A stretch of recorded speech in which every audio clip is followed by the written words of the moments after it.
as we sit here this week, we saw a record number of hospitalizations, adults and children.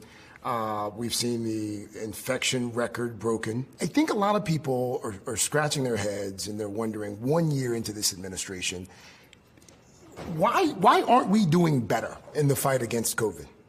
So let me start with saying that people are rightly frustrated with where we are. We're frustrated. We're all frustrated. But I think it's a mistake, and it would be a mistake to suggest that we've not seen great progress. If you think back to March of 2020, we were all wiping down the boxes that we got if we ordered things online.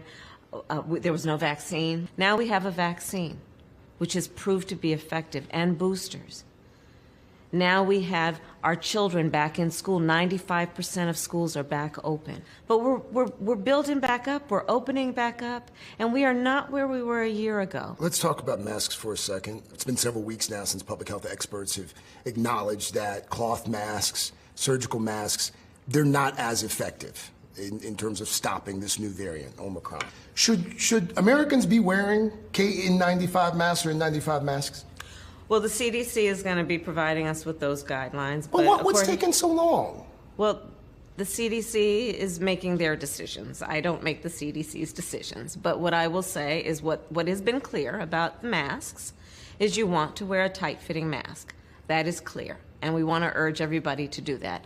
In terms of the N95 masks, they are available. There is a stockpile of I believe, over 700 million of those masks. So the supply is there as necessary and as needed. At what point does the administration say, you know what, this strategy isn't working, we're going to change strategies? 6 former administration officials last week wrote that open letter urging the administration to change course, to change strategy. Is it time? It is time for us to do what we have been doing, and that time is every day. Every day it is time for us to agree that there are things and tools that are available to us to slow this thing down.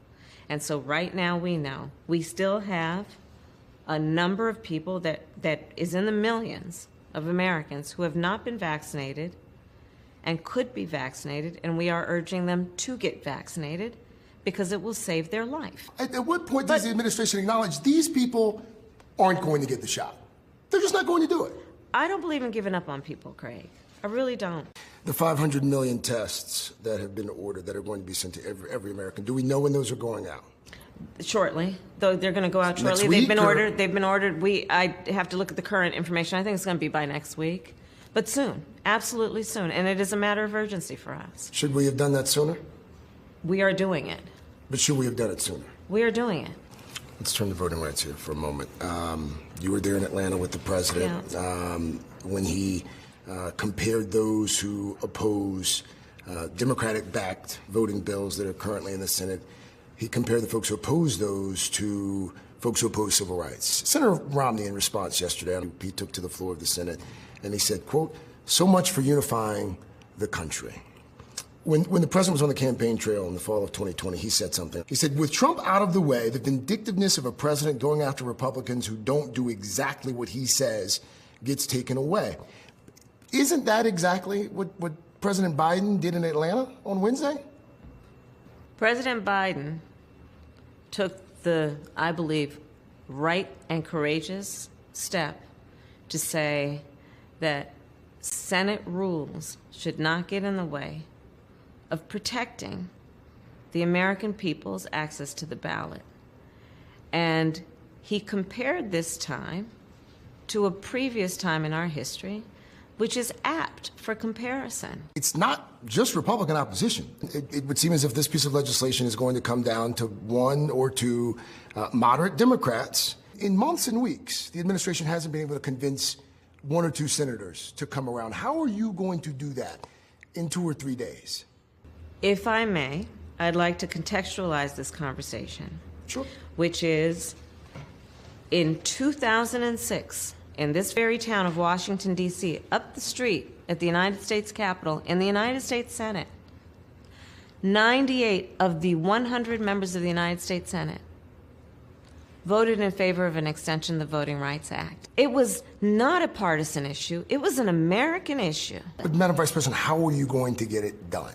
Well, when we have the discussion about who's responsible, I will not absolve the 50 Republicans in the United States Senate from responsibility for upholding one of the most basic and important tenets of our democracy, which is free and fair elections and access to the ballot for all eligible voters. What about Senator Manchin? What about Senator Sinema? I don't think anyone should be absolved from the responsibility of preserving and protecting our democracy, especially when they took an oath to protect and defend our Constitution. Why has the administration not been able to get Senate Democrats on board?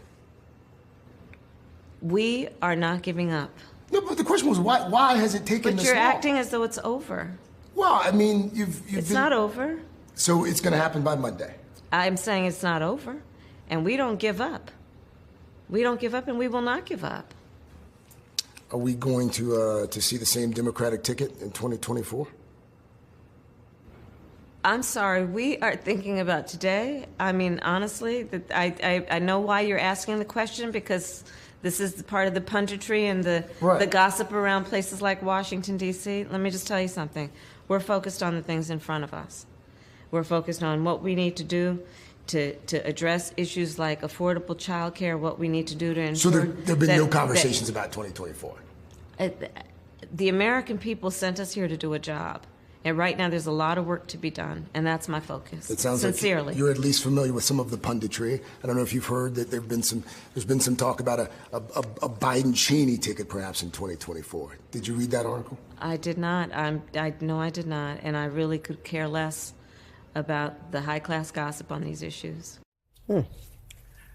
She had a lot to say. The other thing that I thought was interesting, a lot of interesting things, but a lot of people are at home waiting for those rapid tests, and she said in a week they might be out to everybody. That's what the vice president said. Yeah. Now, the reality is we've spoken to a number of companies that actually manufacture these tests.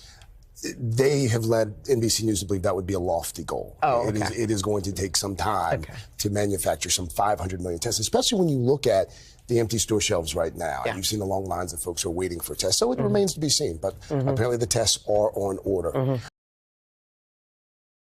Hey, thanks for watching our YouTube channel. Find your favorite recipes, celebrity interviews, uplifting stories, shop our favorite deals, and so much more with the Today app. Download it now.